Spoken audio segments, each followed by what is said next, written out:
لقد يسرنا القرآن للذكر فهل من مدكر.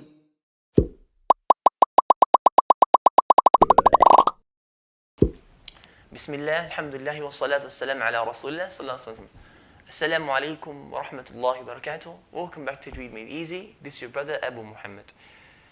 Today's lesson we're going to start a new topic, which is the Makhaarij al-Huroof, the articulation points of letters. We'll find out 4 things today. Number 1, the definitions of Makhaarij al-Huroof. Number 2, how to pinpoint a makhraj of a letter. Number 3, a summary of what Makhaarij al-Huroof is. And number 4, the last point, we're going to start the first of the 5 areas of Makhaarij al-Huroof, which is Al-Jawf. We'll find out what Al-Jawf, where is this area, how many letters, how many points inside this, how many makhraj points inside this area, and also we're going to look at some of the common mistakes that people fall into, so we avoid them. As for Makhaarij al-Huroof, Makhaarij is a plural of the word makhraj. Makhraj linguistically means exit. If you live in an Arab country, above the door of malls and schools and offices, you find the word makhraj, which means exit, come out. This is the linguistic meaning. As for applied meaning, which is in the Quran context, the Tajweed context, it means where the letters come out from. Okay, the areas specific places where the areas come out from. The word huroof is a plural of the word harf, which means letters. A letter is just a sound that relies on a specific makhraj, specific point. So the sound relies on a specific point. There are 28 letters in the Arabic language. Now, how to pinpoint a makhraj of a letter? There are 2 ways. Number 1, put a sukoon on that letter, and previous to that, put a hamza with fatha, kasra, and dhamma. So a, I, u, then put sukoon on that letter. Say, for example, if we want to find out what the makhraj point of mim is, we'll put a, then mim sakina, so mim with the sukoon, the way the sound stops, that's where the makhraj is. So if I say once it stops, this is the makhraj point of a mim. So we find out if I say or im or the makhraj point of a mim is when the 2 lips touch together lightly. Or im or when the sound stops, that's where makhraj is. So the 2 lips touch together. Or that's the first way. The second way, put shadda on the letter. So amma or ammi or ammu. This is the second way of finding out a makhraj of a letter. So ba will be ab, ib, or ub. If I say ab, where the sound stops, ab, where it stops, that's where the makhraj point of the ba is. So we find out that it's similar to mim, when the 2 lips touch together, but a bit more compressed, ab. Whereas mim will be ba, ab, a bit more compressed. Now we just found out that 2 letters can have 1 makhraj point. 2 letters, 2 different letters, they can come out from the same area. Now we're going to do the summary of Makhaarij al-Huroof. This is just a summary, and then after that we're going to take each area in more detail. Number 1, we have here 5 different areas. So this is the head. So all the makhraj point comes from the head. Now in the head, there are 5 different areas where the 28 letters can come out from. Number 1, which is Al-Jawf. Al-Jawf just means the empty space between the tongue and the roof of the mouth. This whole empty space going down from here to here. When we're stretching alif, waw, and ya, not the actual letters. The actual letters, they're not pronounced from there. But the stretching of alif, waw, and ya, the huroof al-mad, this is where the articulation point is. There's no specific area. There's no specific point. This is the whole area and the makhraj at the same time of alif, waw, and ya when we're stretching them. So this is 1 makhraj point. We'll find out more in detail, inshallah. In today's lesson, we're going to do the Al-Jawf. We'll find out more detail, inshallah. Number 2, Al-Khayshum, which is the nasal passage, the sound that comes from the nostrils here going downwards. Noon and mim. It's impossible to pronounce noon and mim without having a natural sound that comes from the nose. So if I say amma yatasal, amma, see that nasal sound?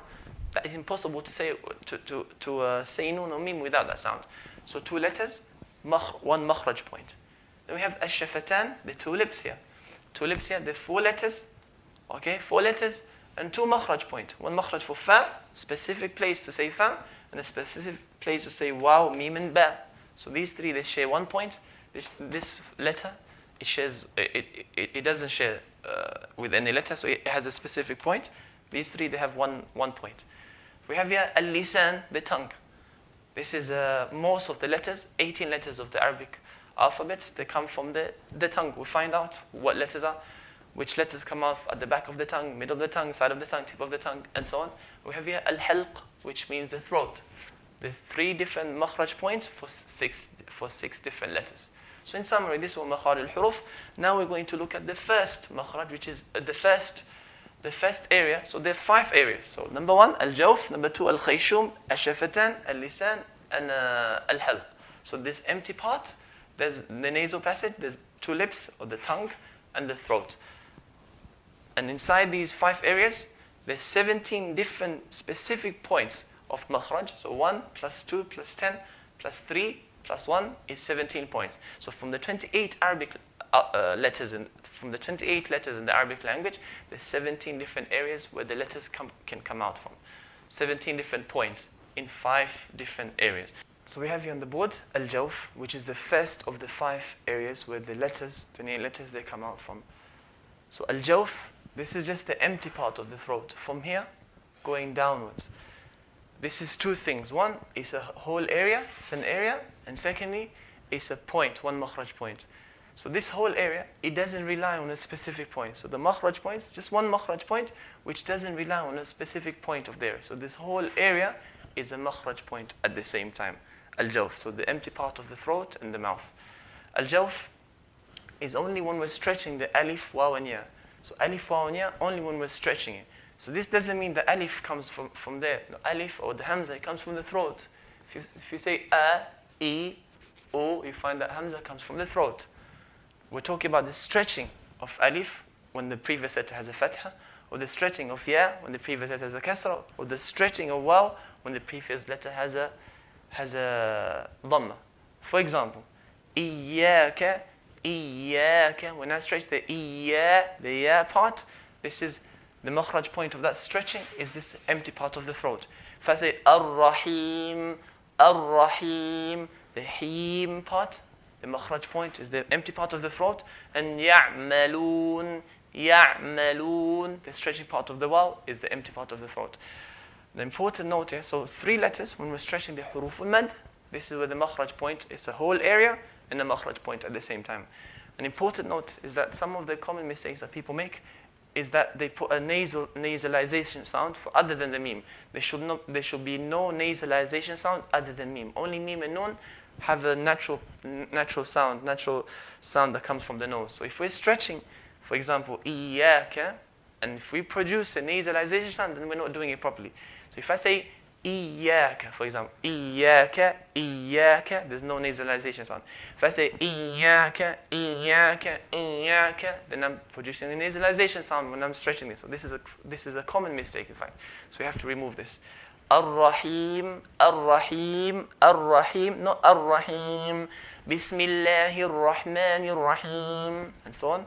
Or ya'malun, ya'malun, ya'malun is making a sound. How do we fix this problem? Then we practice with fatha, kasra, and dhamma.